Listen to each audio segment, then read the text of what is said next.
अच्छा, कुछ लोग कहते हैं कि रीढ़ की हड्डी टेढ़ी हो गई है, ये मसाइल भी वाक़ई में कोई एग्ज़िस्ट करते हैं, ऐसा कोई है फिनोमेना?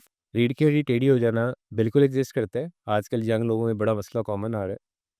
लाइक 12, 15, 18 साल के लड़कों में इतनी यंग एज में? गेमिंग करते हैं ज़्यादा। अच्छा। बैठते हैं, गेमिंग करते हैं और उसके अलावा जो है ना लैपटॉप पर बहुत काम करते हैं। गेमिंग करने वालों में ज़्यादा ये मसला आ रहा है।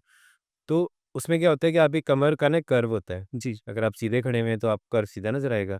अगर आप साइड पर खड़े हो गए, लाइक अगर मैं टर्न ले लूँ, तो कर्व आपको ऐसे नज़र आएगा। हुँ। तो ये नॉर्मल कर्व होता है।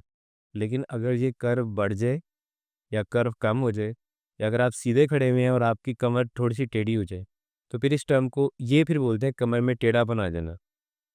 इसको तशख़ीस करने के लिए फिर एक्स-रे करवाया जाता है और फिर हम फिज़िकली असेसमेंट करते हैं। अगर तो स्ट्रक्चर में प्रॉब्लम आ जाए, सादा अल्फ़ाज़ में अगर आपकी जो रीढ़ की हड्डी है, वो मुड़ जाए, तो फिर ये सर्जरी से ठीक होता है। लेकिन अगर सिर्फ़ और सिर्फ़ आपके मसल्स का इम्बैलेंस हो, यानी कि पट्ठों को स्ट्रॉन्ग करके, बैलेंस करके हम कर्व को सीधा कर लें, तो ये सीधा हो जाता है। लेकिन ऐसे लड़के-लड़कियाँ, ऐसे ख़वातीन और हज़रात जो बहुत-बहुत देर तक बैठते हैं और गेमिंग बहुत देर तक करते हैं एक पोस्चर में, वो ख़्याल रखें। क्योंकि ये हमें बहुत कॉमनली देखना पड़ता है। लाइक हमारे पास इस तरह के पेशेंट आते हैं जिनकी कमर टेढ़ी होती है। तो हम उनसे अमूमन पहला सवाल ये करते हैं कि आप गेमिंग करते हैं? और 80-90% पेशेंट्स ये कहते हैं हाँ, हम गेमिंग करते हैं। कोविड में ये प्रॉब्लम बहुत बढ़ गई थी, लोग कोविड बहुत ज़्यादा जी, बैठ के काम करते थे। तो तब के बाद हमें प्रॉब्लम्स और उसके मसले अभी तक हमें आ रहे हैं। बट फॉर एग्ज़ाम्पल हमें अक्सर यंग लोग अभी एक हमारे पास पेशेंट आया, उसने आर्मी का टेस्ट देना था।